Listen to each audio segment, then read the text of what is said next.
Alright, hi everybody, this is Jared Passy, and I'm going to be doing a short lesson on Fibonacci, both retracements and projections. We're going to be using the interbank charts with the MetaTrader, and right now I've got a chart of the Great British Pound, Japanese Yen, and we'll be using that for most of our demonstration today.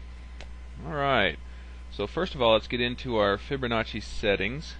If you haven't already got your Fibo settings on the chart, then you need to go to the Tools and Links page on lotsofpips.com and get the Fibonacci settings, or you use the barriers worksheet. It's got all the settings on there.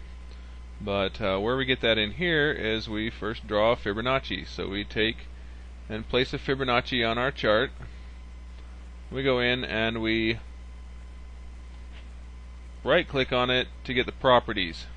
Now if you can't right click on it to get properties, you need to click on it, left click once to get the little nodes up, and then bring up your Fibonacci properties.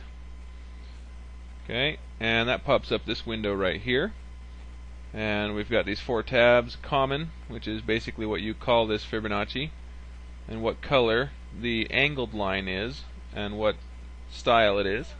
You also have your Fibonacci levels, and they have their own style and color. And then you've got the price levels. Now these price levels come standard: 0, 0.236, 0.382, 0.5, 0.618, and 100, or 1, and the rest of them I have added in here. So go and get those parameters. Now you'll notice in the description that mine looks different from yours, probably because there's a percent sign and a dollar sign and then two spaces in front of all the descriptions.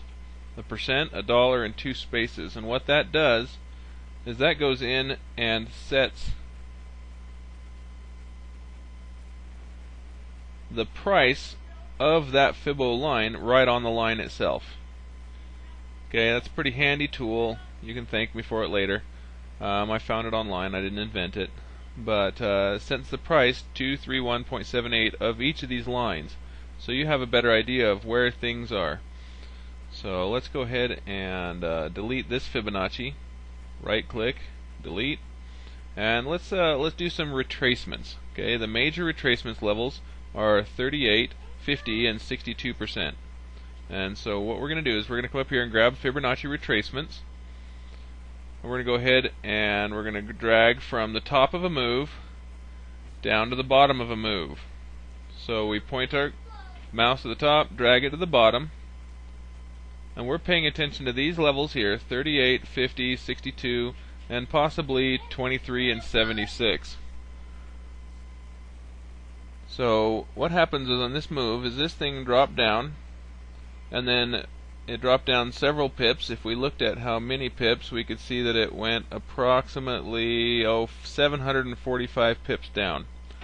And this is a 4-hour chart, so you know that's a significant move. And we've got a retracement levels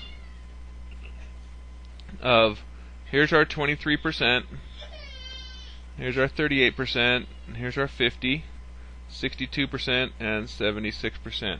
So you can see that on this move down, once it was finished with the strong move, a lot of people took profit that were selling, and it retraced back up and hit exactly on 38% right there before it continued down again. Now our 38% was 233.49, so that was even a psychological barrier of 50, 233.50 that turned at. Now that's a good clue, by the way. It can help you out. So once that continued on down, this is how we use our retracements. If we see that a price level is some other kind of barrier and a retracement, and it turns around there, it might be a good retracement trade on that, or it can be a target from a retracement trade on here.